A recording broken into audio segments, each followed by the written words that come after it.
প্রতিদিন অনেক পুরুষই আমার কাছে আসে, কিন্তু কেউ আর ভালোবাসা দেখায় না, দেখায় নিজেদের ভোগ লালসা।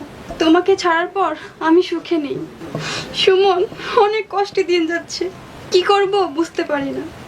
এই পথ থেকে বের হওয়ার অনেক চেষ্টা করতেছি, কিন্তু পারতেছি না।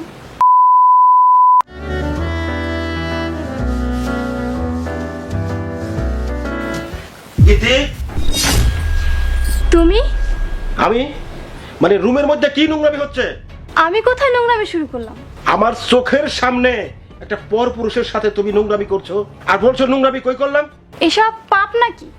আর পাপনতা কি? কি হয়েছে ভাইয়া, কি হয়েছে রে? এত চিল্লাচিল্লি করতেছিস কে? আর চিল্লা চিল্লি করছে আর সাথে রে ভাই তোর এই সৎ চরিত্রের ভাবি পর পুরুষ নিয়ে আমার বিছানায় শুয়েছিল। এই দেখ ভাই দেখ, এই সেই পর পুরুষ। ভাবি এসব কি? কে এই ছেলে? এর সাথে আপনি এসব করছেন কেন? দেখো ভাই, আমি তোমাকে মিথ্যা কথা বলবো না। এই ছেলে আমার প্রেমিক, আর একজন স্বামী স্ত্রী যা করে আমরাও তাই করতেছি। ছি ভাবি ছি, এসব কি বলছেন আপনি? আমি আপনার থেকে এটা কোনোদিনও আশা করিনি। আমিও তোমার বড় ভাই থেকে এটা আশা করিনি। তুমি আবার কি আশা করনি? বুঝতেছো না? বুঝবাই বা কেমনে? এটা তো মুখে আনতে পারবো না। তুমি তোমার নিজের পুরুষত্ব হারিয়ে ফেলেছো, তাই আমি পরকীয়ায় আসক্ত হয়েছি। এটি চুপ করো, কি এসব ফালতু কথা বলছো? চিল্লাচিল্লি করে লাভ নেই কোনো। তুমি নিশ্চয়ই এটা ভালো করে জানো যে আমি ফালতু কথা বলতেছি না।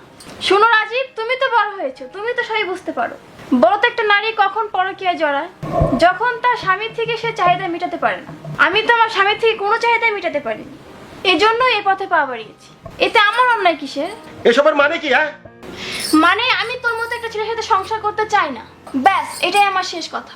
কি রাশেদ, আমার সাথে সংসার করবা না? করব না কেন, অবশ্যই করব। তাহলে চলো। শোনো, চলে যাওয়ার আগে আমার নামে যে তুমি মিথ্যা অপবাদ দিলে তা তোমার মোটেও ঠিক হয়নি।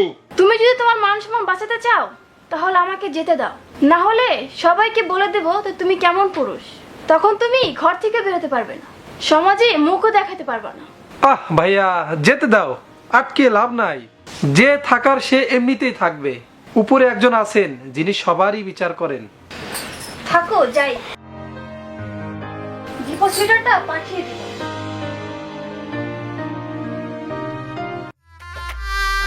আরে ভাই আসো তো, আসো। আরে, আরে আসো তো, তুমি আসো তো। আরে আমাকে কই নিয়ে যাচ্ছ?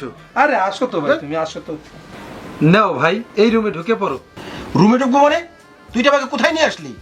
আর বাড়ি দেখলাম অনেকগুলি মেয়ে দাঁড়িয়ে আছে। এটা একটা পতিতালয়। হোয়াট? তোর কি মাথা খারাপ হয়েছে? তুই আমার ছোট ভাই হয়ে এখানে আয় না বলতেছিস তুই ভিতর যেতে?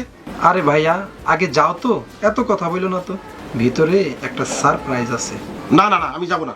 তুমি না গেলে আমি তোমার বইয়ের কথা আসলেই বিশ্বাস করব যে আসলে তোমার পুরুষত্বটাই নাই। ওকে ফাইন, আমি যাচ্ছি। চলো আসো।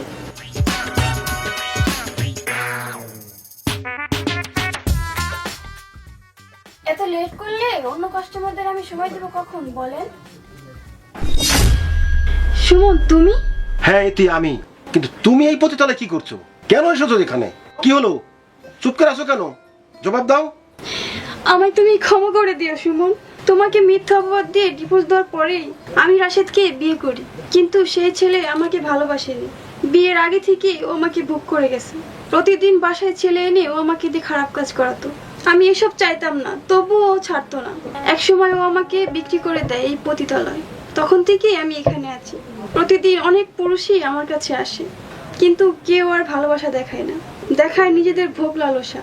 তোমাকে ছাড়ার পর আমি সুখে নেই সুমন, অনেক কষ্টে দিন যাচ্ছে, কি করব বুঝতে পারি না।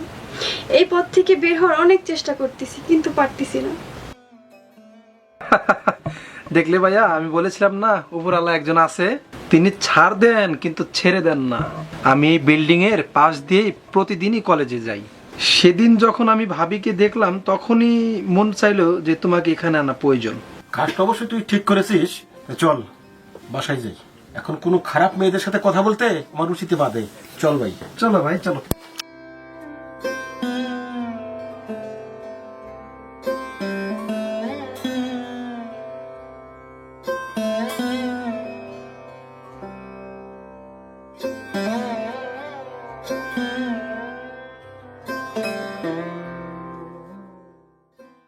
বন্ধুরা, আমাদের এই ভিডিওটি ভালো লাগলে অবশ্যই একটি কমেন্ট, একটি শেয়ার করে জেবি টেলিভিশনের পাশেই থাকবেন।